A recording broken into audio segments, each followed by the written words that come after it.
of this country. I want to remind all of us that one day, very young, below 30, I was involved in an issue after 2007 election to reach Cyrus to go and vote for Marende. He did not despise me as the messenger. He listened to me and he delivered the vote. My brothers, Cyrus, you did everything for the Mlembe nation. We let you down when you needed us. I know in your heart you will find space to forgive us. I want to invite all of you to Lumakanda, to Lugari. We mourn allegiance together as we escort him to his final place. Thank you. Thank you, Mheshimiwa Nabii. We recognize Senator Shionga, Mheshimiwa Maraga, Commissioner Khadija, and Mheshimiwa Ndolo. Let me call the following to give their tributes. I know you're my seniors, but mimi ndio niko prefect siku ya leo, kwa hivyo lazima mtanipatia heshima. The first speaker in that category, my brother Eugene Wamalwa, will be followed by Honorable Karua and Mzee wa Kazi, Emeritus AG Senator Wako. This time I'll not give you 1 hour, you have 2 minutes. Our Mlamua and Christine Kanini and Jirongo's family, fellow mourners, the church, may I bring my condolences to the family, the condolences of my party, the Democratic Action Party of Kenya, to the UDP family that was led by our brother Cyrus Jirongo. We say pole to you for losing a father, for a friend, and a leader. Looking at the array of mourners here, you can tell that we are here to mourn not just a great son of the Mlembe nation, because he was a leader whose influence went beyond Western Kenya. Not just a great son of Kenya, and you can see he had friends from every corner of Kenya. You had Kikuyus, Luos, Kisis, Kambas, everybody from every corner of this country was a friend. And not just in Kenya, we've seen beyond Africa, East Africa actually, from Uganda to Sudan to Libya, and across the world, all the way from China. We are very, very grateful to have all of you here mourning this great son of Africa, the son of Kenya, the son of the Mlembe nation.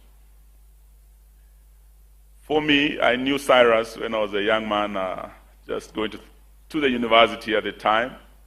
He was a very close friend of my late brother Mike Wamalwa, and he was also very close to the late Masinde Muliro. Talking about generosity of Cyrus, I saw it firsthand. I was told then that the richest Luya man was a man called Ambwere. But then I was told at that time the richest man was no longer Ambwere. There's a young man who has come, and he's very rich, that he even has a certain note, 500 shilling note named after him. He's called Jirongo. And that he was a political genius and a mobilizer who was helping Moi face a very resurgent opposition. It was a first multi-party election, and this man was called Jirongo. I was very surprised that though he was in Kanu and he was Moi's right-hand man, Jirongo still had friends across the political aisle. He would come and speak to my late brother. He would come and speak to Masinde Muliro. He was not actually limited by political boundaries. And this is how Jirongo lived his life. And that is why in this congregation you could see people across the political aisle. He did not know any borders. In fact, if he was a doctor, he would have been one of those Medicinal Sans Frontiers, doctors without borders. He did not respect the border of tribe or religion or region. He cut across.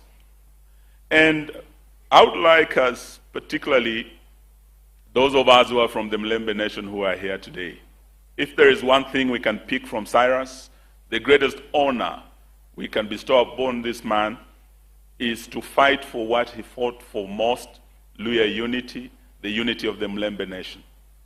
And in so doing, we must rise above our petty politics. We must remember the words of Abraham Lincoln, who said, though we are politicians, we are not enemies, we are competitors. And though passions may strain the bonds of affection, they must not break because of politics. That is how Cyrus lived his life. He worked with the opposition, he worked with government, but he reached out to all to unite not just the Mlembe Nation, but the greater Kenyan nation. So as we go forth, let us borrow a leaf from this leader from our region, and let us carry on the fight to ensure that, as Moses Kuria has said, the Luhya Cinderella finds her beauty, and that beauty lies in the unity that Cyrus fought for. Lastly, we do know that Cyrus was a politician who spoke his mind, who spoke truth to power. In fact, he has left us at a time when we have the debate that has just started about the referendum, constitutional review, and my big sister Martha is here. She led, as the Minister for Justice, the constitutional review that led to the review of our constitution and the birth of the 2010 constitution. That conversation has just started. Of course, they have the debate of Singapore.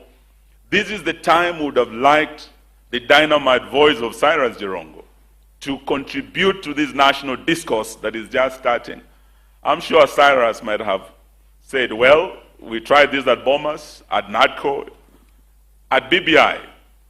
But right now, probably he would question, is it really our top national priority, the constitutional amendments that we want to talk about, when half of Kenya is going hungry? 55% of this country do not celebrate Christmas. Families cannot put food on the table. Up north, from Garissa to Wajir to Mandera, people are starving. And we cannot feed these families. And here we are talking about Singapore.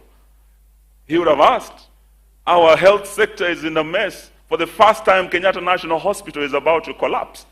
Just like a 100-year-old hospital in Kakamega called St. Mary's Mission Hospital that has been there since the colonial times is collapsing because of the failed share policies. He would have questioned some of these things, and we will miss that dynamite voice that speaks truth to power. And we must carry on this fight, even in his absence. Thank you, and God bless you.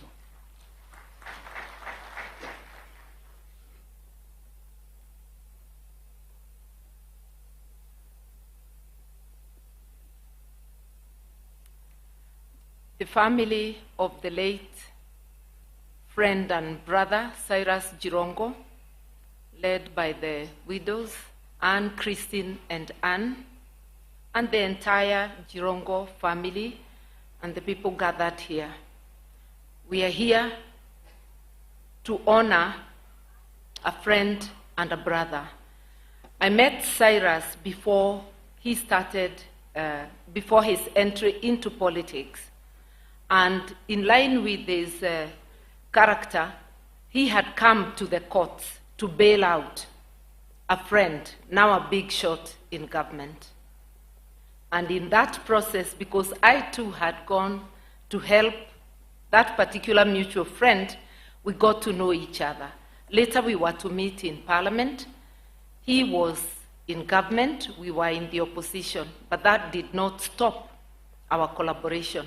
We've collaborated with Cyrus in many political seasons. Moses Kuria mentioned some of it in the runner-up to the 2022 elections.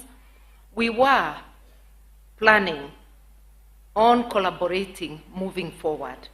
It's not going to stop. I say aluta continua. And I want to say something maybe that has not been mentioned. Cyrus had concerns about his safety. He was actually making arrangements to better secure himself. This accident came before that time. So those questions will linger. But for now, we stand with the family. We say farewell to a person who had a large heart, generous, who saw people for who they are, a person who not only loved the Mulembe nation, but humanity, and who always thought of how he could improve on what was there. So to those of us in the political category, let us carry on the work of improving Kenya